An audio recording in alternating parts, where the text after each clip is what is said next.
What's up, Internet? It's I was as good as any, and I got something to talk about real quick. All right, so I'm gonna try to do more videos. That's obvious because I say it every time, so it must be true this time. What I'm gonna do is show you this thing I got for Christmas that's pretty important. If you know anybody who's disabled, or you know anybody who's handicapped, they probably have trouble with video games or something like that. I did a whole video on video games and why they're a pain in the ass. But I found something that will make it easier for me. The difficult part is that it's kind of a DIY thing. All right, so this device, it comes into play for somebody who's handicapped because for me, I have difficulty grasping things, squeezing, pressing buttons, using arrows, things like that. I don't have a whole lot of dexterity in my fingers, and I know a lot of people who are disabled who have diseases such as mine. I have spinal muscular atrophy. Don't have the strength in their hands to use like an Xbox controller or just a basic controller for that you can plug into the USB spot on a computer, or even use a keyboard. I know a lot of keyboards are easy to press down. Well, not for everyone. Sorry, I get angry about that. I can't press every button on the keyboard. It's a big deal.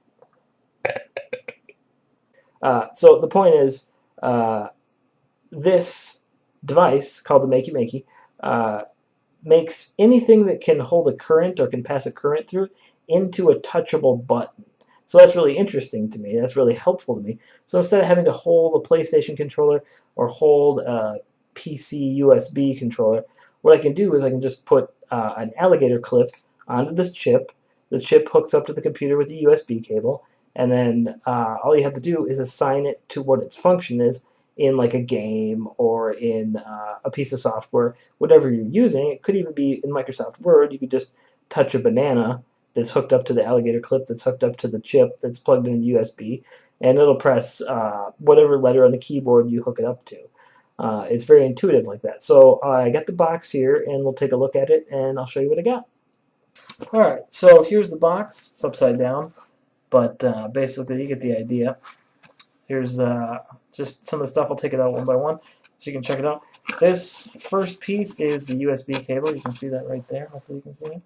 USB cable, nothing fancy. This will just plug into the chip. And you have your wide variety in color. The reason that you have so many different ones is just because there's so many inputs on this device. And of course, I will open up the device as well. Well, hopefully, it's in plastic. We'll see what happens. So you hook this end to your actual device, and then you hook the other end here to the other side, and you're good to go. And the most important part, what costs the most, is this little guy in here somewhere. This is the chip. Right here, this is the chip. And if you look at the little holes in there, those are where the alligator clips fit. So you just plug the USB into this guy. I can hold it there. This is the chip. This is the main fun part of the whole device. As you can see, it's kind of like a do-it-yourself breadboard. It's just got two holes for every input. There's a left click, right click, the arrows, and the two buttons, kind of like a Nintendo controller. And you just fit your whichever alligator clip right through the middle, and you should be good to go. Now on the back side is the interesting part. If you look, there's a couple pieces of plastic. You see this black that's sticking out right there? You can't really see, it's blurry. Well, next to it, it says, oh, it's kind of focusing a little bit better. What it says is the letters from the alphabet, which actually correspond to the keyboard, and then you can stick your alligator clip directly to those buttons. So if you want to make a certain input, or B or C or J or Q, whatever you want, into an input, this is how you do that. And again, you use that little tiny piece of metal, kind of the little conductive cables they packaged with it. So it's a very cool device. Unfortunately, it was a little bit expensive. I don't like that part. But the item as a whole, I think, was about 50 bucks, 40 bucks, something like that. But I'm assuming it's going to make up for itself because I'll be able to play video games again, and I can make any input, I can make anything an input, and that just helps me out a bunch. So again, this is the Makey Makey. I'm going to make something cool we'll see what it turns out to look like. I'm not promising something beautiful, but I'm hoping for something.